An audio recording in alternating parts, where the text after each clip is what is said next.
Hey, everybody. Interesting chat today on how AI is changing insurance, what it takes to move beyond the demo stage, and where AI in the enterprise is headed next with ZyWave. Doug, how are you? I'm doing great, Evan. Thanks for having me today. Always exciting to talk about AI. It's been quite a fun journey over the last couple of years here. Indeed, and we're just getting started. For those who may not be familiar with you or ZyWave, tell us a little bit about yourself and how do you describe ZyWave these days?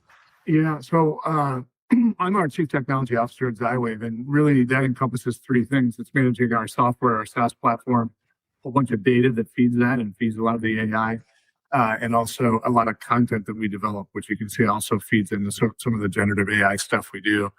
My background is really in enterprise software. I started at big consulting companies and then went into venture capital and now private equity-backed software companies. And it's probably been about 2 decades ago where I kind of had my first foray into machine learning and natural language processing and sort of the traditional mode, traditional sense of what AI is. So it's been fun to see that all the way through the internet era, the mobile era now, and there's this kind of AI era that's out there.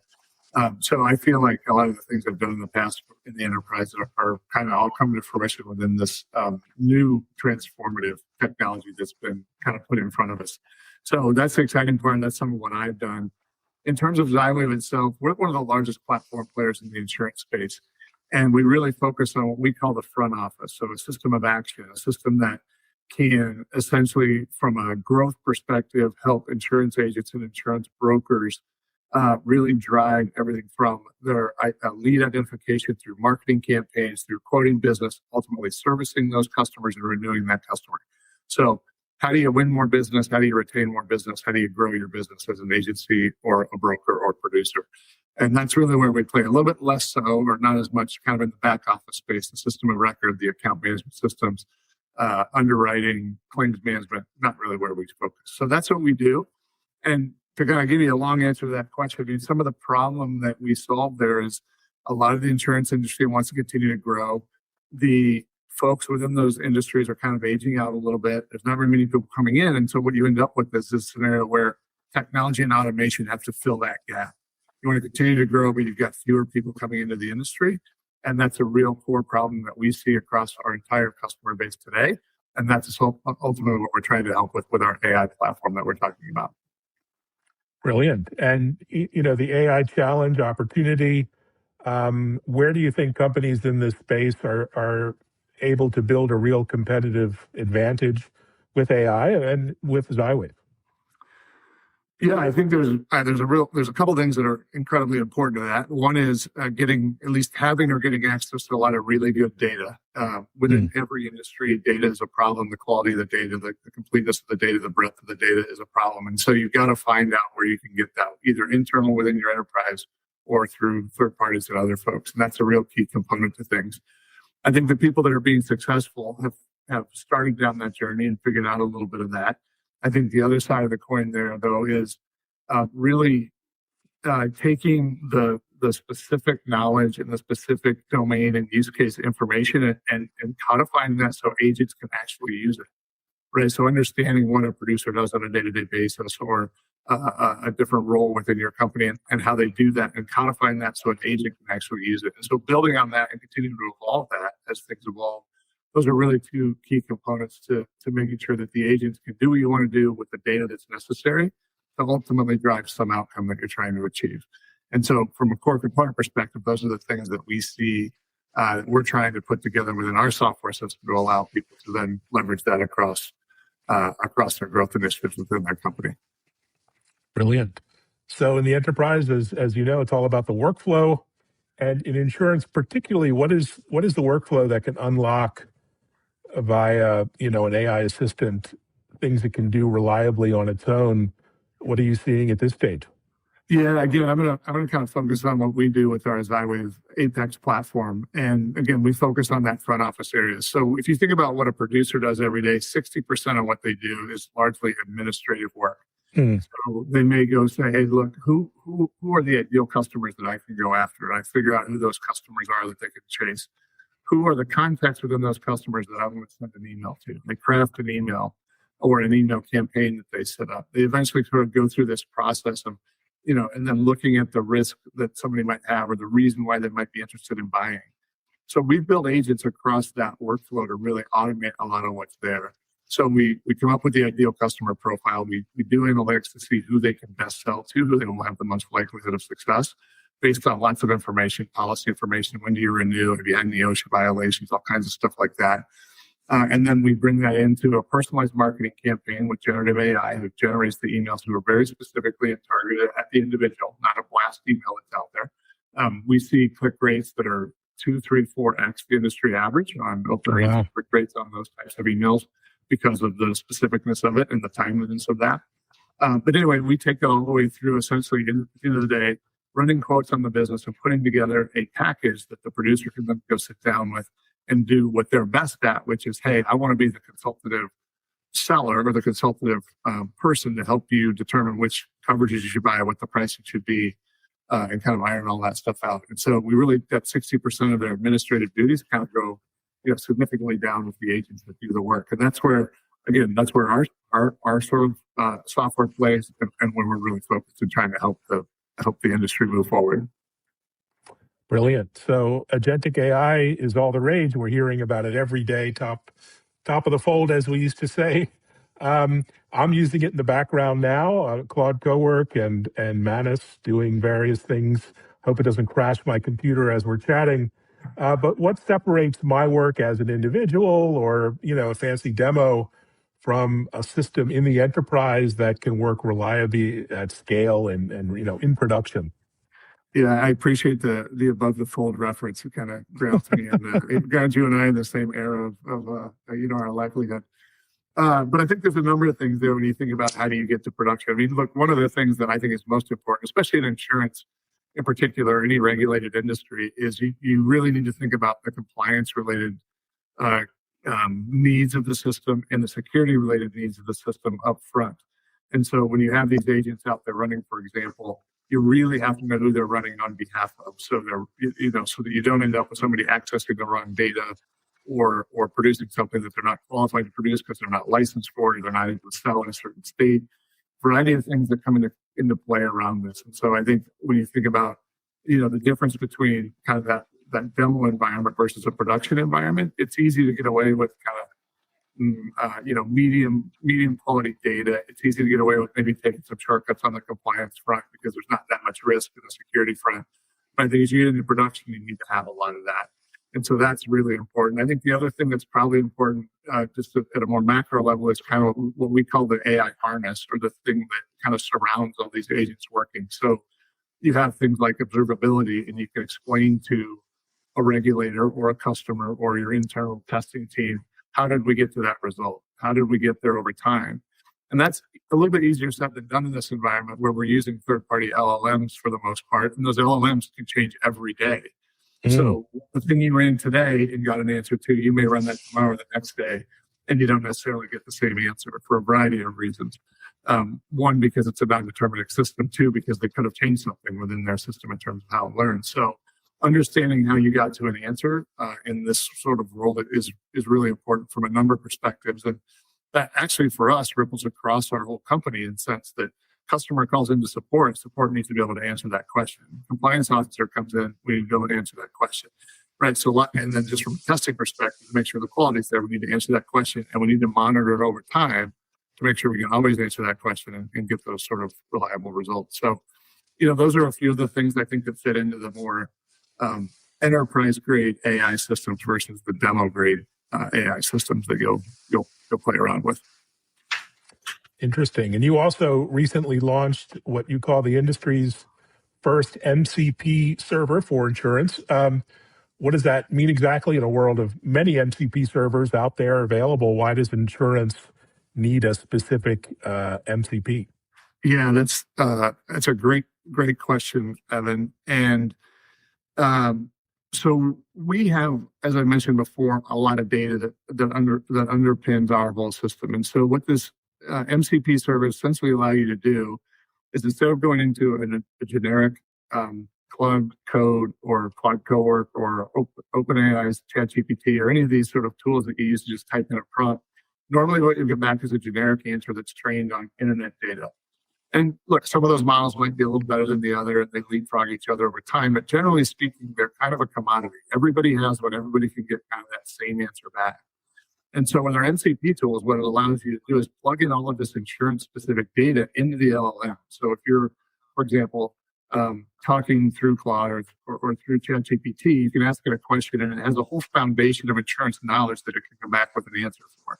So it goes from sort of generic answers that are trained on the internet to super specialized, insurance-specific knowledge about an individual, about the industry, about what's happening out there. So these MCP servers essentially kind of supercharge it and really get down to the specifics of things that might be specific by state, things that might be specific by user, but certainly things that are specific from an insurance perspective. So plugging all that information into the LLM just kind of raises the bar in terms of the intelligence that the LLM has and the quality of the answer that you get back. Wow, I bet. So fascinating stuff. Can you share any stories or anecdotes or insights into your customers using AI today? Maybe examples where there's some real tangible results? Yeah, I mentioned we continue to monitor our Apex launch and what we call our producer agent and our advisor agent that are out in the market as of this last week for the second one of those. The first one got released earlier this year. But we see, again, across the marketing landscape, again, open rates, click rates that are of the order of magnitude I mentioned earlier, 3 to 5x higher. We have, without getting into specific details, we have a number of customers out there who have started to use our MCP servers, and they're using those in use cases that we hadn't really even imagined. But there's some really interesting stuff that they do within the workflows within their companies that allow them to really take this data and kind of plug and play what they want to plug and play. So we accomplish, or we can match that whole workflow that I talked about. But in many cases, some of our customers, they may want to have us identify the ideal customer profile, but they want to produce the briefing that they sit down with the customer on. So they can pick and choose the different pieces that we've built and plug in different pieces into that, integrate their own MCP servers on for into the mix for additional data sources and make things smarter, and then pull all that stuff together. So in our larger enterprises, we see a lot of that, the sort of use cases that we probably didn't think about and aren't necessarily directly supported in our product, but you can certainly build them on top of those types of technologies. And that's really why we did it, was to allow that sort of flexibility out there in the market for folks to do a variety of different things. So, at a high level, one of the things we've heard around, hey, what should we be doing with this, or how should we be using it from a use case perspective? I think one of the things that's important to think about is, what do you want to do as a business? So if I'm a CIO or a CTO out there, a lot of folks went through the path that you talked about, which is, hey, why don't we do some demos? Why don't we get some prototypes and proof of concepts set up? And then they smartly and intelligently took a step back and said, okay, is this the business we want to be in, is owning and operating these types of agentic systems going forward? Or, do we want to draw the line and say, look, we want to be very specialized and specific to insurance, and we'll look at our technology vendors and our technology people to kind of support some of this stuff? Because as you mentioned, there is a big sort of delta and leap between those two areas. And I think a lot of people are making different choices, and there's no wrong choice with that. It's just a question of what's right for you as a business. Do you want to focus on pure insurance, or do you want to get a little bit deeper into the tech, or a lot deeper into the tech, depending on where you think your strategic priorities are? So a little bit of a tangent from the question you asked there, but I think it's important to kind of understand that a lot of people are doing things differently and taking different strategies to the overall approach to how they use agentic and whether or not they build it or buy it. Brilliant. And, on that note, any advice to technology leaders on getting from AI pilots into production deployments, either within insurance or outside other sectors, having gotten your hands dirty and I'm sure burned a few times at least? What's your wisdom to them? Yeah, and it takes an iteration or two to get things right. So again, we started a couple of years ago on this, and we didn't necessarily get it exactly right to begin with. We didn't necessarily have all the right skills in-house that we needed to move at the pace we wanted to move. And so, we've addressed a lot of those issues at this point. But to your point, there's a number of things out there, and some of this, I think people are going to be like, yes, I've heard that before. But it is true. I mean, part of it is starting with understanding your business outcome and what you want to have the business outcome be, and be able to measure that. Because you've got to stay focused on stuff. This technology can take you a lot of different directions, and there's a lot of shiny objects and a lot you can do with it. But really, you got to understand what you're trying to achieve as a business as the first step. And then secondly, I think the thing that is probably the limiting factor in most cases is a lot of the, like I said, having the data in the right place that you can use it. There's a very big difference, for example, between an individual running a certain database transaction and an agent running that same transaction 30,000 times a second. Just from a pure technology perspective, the scalability, the constraints, and the capabilities of the systems that you built may not hold up to what you had in the past. So understanding where your data is and being able to get to that data in an agentic way is really important to be able to allow sort of the product teams and the people who are building capabilities on top of this from an agentic perspective. It's important to have that in the right place. And then the third thing I mentioned to you before, which is you just got to be thoughtful about the harness or the thing that floats around this thing. So you understand the things that I mentioned, like observability.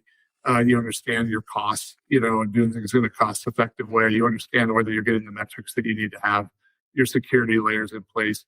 When you think about the things that are there might be a few more things than you've had in the past that need to be supercharged. But when you think about traditional SaaS software, you got to think about security. You got to think about logging and observability. You've got to think about how you're going to manage compliance within there. So I think some of those things have built up a little bit, and they're slightly different in terms of how you think about them. But all those things in traditional technology are important here, and then times two in some cases, I guess. Yeah, lessons learned.